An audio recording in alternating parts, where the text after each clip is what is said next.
شوکت بھائی، یہ جو عید کا جو تنازع ہے اس پہ کیا کہیں گے؟ فواد چودھری مسلسل اس حکومت کو تنقید کا نشانہ بنا رہا ہے، شاید وہ ناراض نظر آ رہے ہیں کیلنڈر بنانے کے بعد آپ لوگوں نے ان کی نہیں مانی۔ فواد چودھری میرا دوست بھی ہے، میرا ساتھی بھی ہے، لیکن مجھے یہ سمجھ نہیں آ رہا کہ ان کے اس میں کیا رول بنتا ہے۔ اگر صوبہ کوئی فیصلہ کرتا ہے تو صوبے پہ تنقید کا حق تو ان کو بالکل حاصل نہیں ہے۔ ان کو سائنس اینڈ ٹیکنالوجی کی منسٹری ملی ہے، انہیں کوشش کی ہے کمری کیلنڈر بنانے کی، اچھی کوشش ہے، اپریشیٹ کرتے ہیں، لیکن اس کے لیے کنسنسس ڈیولپ کرنا پڑے گا آپ کو۔ یہ مفتی صاحب اور ان کے بیچ میں جو پھنڈا چل رہا ہے کہ ایک کہتا ہے جی مذہب زیادہ وہ ہے، دوسرے کہتے ہیں جی سائنس نے ترقی کی ہے، یہ ان کا آپس کا جھگڑا ہمیں سینڈوچ نہ بنائے۔ آپس کے جھگڑوں کو ہمارے ساتھ ان کا کوئی وہ نہیں، ہم بڑے ستائے ہوئے لوگ ہیں، ہم بڑے خیبر پختونخوا دہشت گردی سے متاثرہ صوبہ رہا ہے، اور ہمیشہ سے یہاں دو تین عیدیں چلتی آ رہی ہیں، تو اگر پہلی دفعہ ہم نے کوشش کی کہ ایک عید ہو جائے تو ان کو تکلیف نہیں ہونی چاہیے۔ باقی ان کے حوالے سائنس ہوا ہے، سائنس ٹیکنالوجی، لیکن شاید ان کو سائنس میں بڑی محنت کرنی پڑے گی، مطلب سائنس سکھانی پڑے گی ان کو۔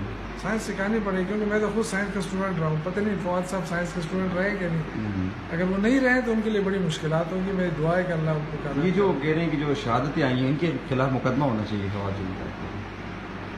دیکھیے میرے خیال سے یہ تو ذاتی کر رہا ہے فواد، اپنے اس سے اس طرح نہیں کرنا چاہیے، ان کو ہمیں مبارکباد دینا چاہیے۔ ہماری شہادتوں کو کیوں ایکسیپٹ نہیں کیا جاتا، یہ بس سب سے بڑا سوال ہے کہ اگر خیبر پختونخوا میں لوگ چاند دیکھ لیتے ہیں اور مفتی صاحب وہاں سے آ کے کہتے ہیں جی پاکستان کے کسی کونے میں چاند نظر نہیں آیا، تو کم از کم خیبر پختونخوا کا ایک کونا ہی تو سمجھ لیں۔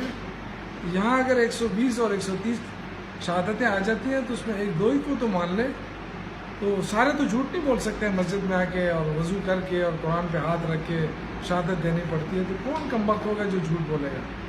تو میرے خیال سے اب عمر کا تقاضا ہے ان کا، میں تو یہی کہوں گا ان کی بڑی خدمات ہیں، بڑے قابل احترام ہیں۔ رویت ہلال میں میرے خیال سے ان کی بڑی خدمات رہی ہیں، اب ان کو آرام کرنا چاہیے، کیونکہ 60 کے بعد ریٹائرمنٹ شروع ہو جاتی ہے، تو اب وہ ان کی جو اب ان پہ ذاتی ہے، ایکسٹرا بورڈ ڈالا گیا ہے، سارا سال لوگ بیچارے میں مصروف رہتے ہیں۔ تو میرا تو یہی ہے کہ جو رویت ہلال کمیٹی ہے اس کی ریسٹرکچرنگ کی جائے، اس کو دوبارہ دیکھا جائے اور ان لوگوں کو ڈالا جائے جن کو چاند نظر آ سکتا ہے۔ مطلب اس میں سارے ایسے لوگ نہیں ہوں جو بڑی مشکل سے دو انگلیاں نہ دیکھ سکے تو چاند کیسے دیکھیں؟ فوزی صاحب کو بنایا جائے، یہ سجیشن کیا تھا؟ وہ تو میں نے لائٹر موڈ میں کہا تھا کہ اگر ان سے مسئلہ حل ہو سکتا ہے، ہمیں مسئلے کا حل چاہیے، اگر ان سے مسئلہ حل ہو سکتا ہے تو فوزی صاحب کے لانے کو تو ہمیں کوئی اعتراض نہیں، آ جائے کریں دیکھیں، بجائے اس کے کہ قوم کو تقسیم کیا جائے۔ اگر ان کے آنے سے ایک قوم ہو سکتی ہے، ایک عید ہو سکتی ہے تو وائی ناٹ، ہمیں تو کوئی اعتراض نہیں۔